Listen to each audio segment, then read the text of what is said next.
How's the tour been for you, Neil? Oh, it's been great. The band has been excellent sort of company, and the music's been growing, and the door keeps creaking as people keep coming in. This is our wonderful lighting person coming in now. I'm really, really tired because it's gone midnight, and we were stuck in traffic jams, as you are when you're touring. Just today, coming up here from where it was supposed to take about 2 hours, it took us 5 hours because we were stuck in traffic jams and things. But no, this is a wonderful band, and it's a great way to celebrate all the music that we have, that we can dip into, and the band knows a fair amount of it now, and so we've got a set that covers decades, or it seems that way. And we're working on new stuff as well. We're writing new stuff. Kit has some wicked ideas, and so does.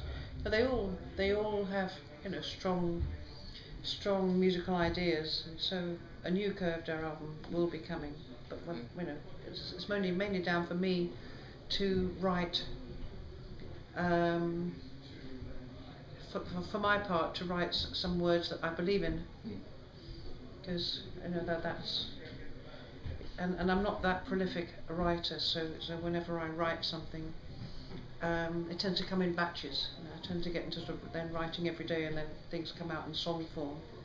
But I tend to get so preoccupied with the rest of life, you know, as one does, you know, normal stuff like, you know, paying the bills and also, you know, things to do with band promotion and sorting out photographs and doing all that, because we're also working on a live album. But I'll talk on and on, and you've got to interrupt me, because I'll otherwise I just kind of ramble on and on and on and on. When you write a song, do you write a song thinking it's going to be a Curved Air song or a Mask song, or do you just write? No, I tend to not write, and then I get inspired, and mostly because of the people I'm working with. Like for Mask, it was because I started working with Marvin that inspired a whole new bunch of lyrics, and just pieces that we evolved together. And with Curved Air in the early days, it was similar. They had ideas for songs, and then they needed lyrics, and so I carried on writing them, finishing them off, and that door was very squeaky. Have you got a favourite song to perform live? The one you really enjoy performing? Melinda is always very nice. And every time I sing a song like Melinda, it brings back the incident that, or the person and time of when that inspired the song, and so I go back to that time, which I think then gives it credibility, because I'm painting the picture again. What would you say has been the highlight of your career? My highlight of my career, it's been lots of working, supporting Sandy Denny years and years ago,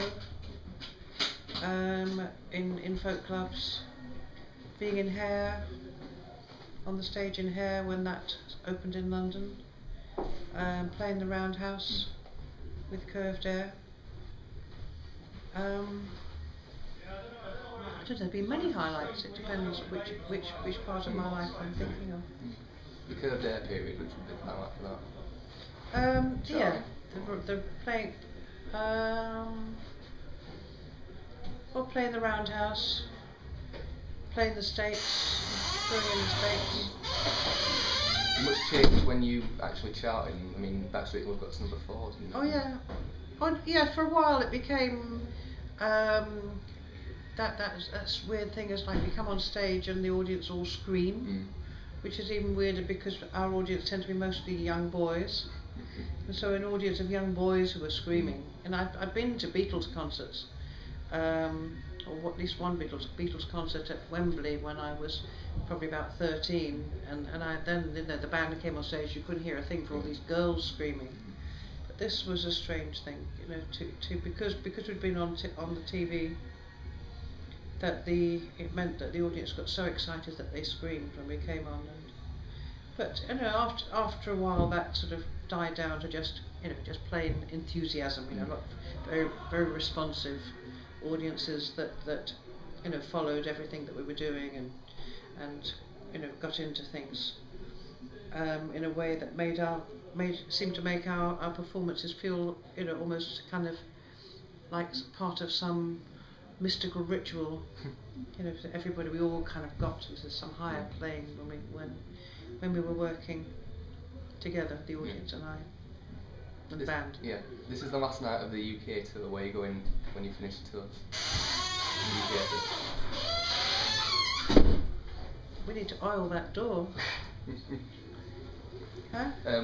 What happens when you finish this UK tour that ends tonight?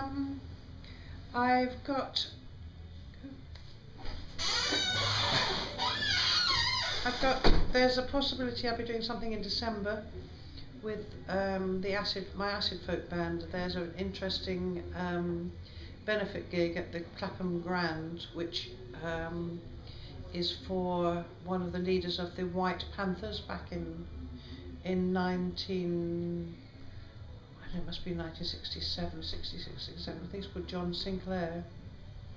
And so that would be an outing for that band, which is another part of my songwriting. But otherwise, Curved Air we're releasing a live album. Has that been recorded yet? Oh yeah, it was been recorded from gigs that we did last year, and it's Marvin from Mask who I've been working with, and he's been mixing it and producing it with from the best of what we had last year. So that will be coming out, and then we're going to Europe, and we're going to be carrying on writing a new Curved Air. Thank you.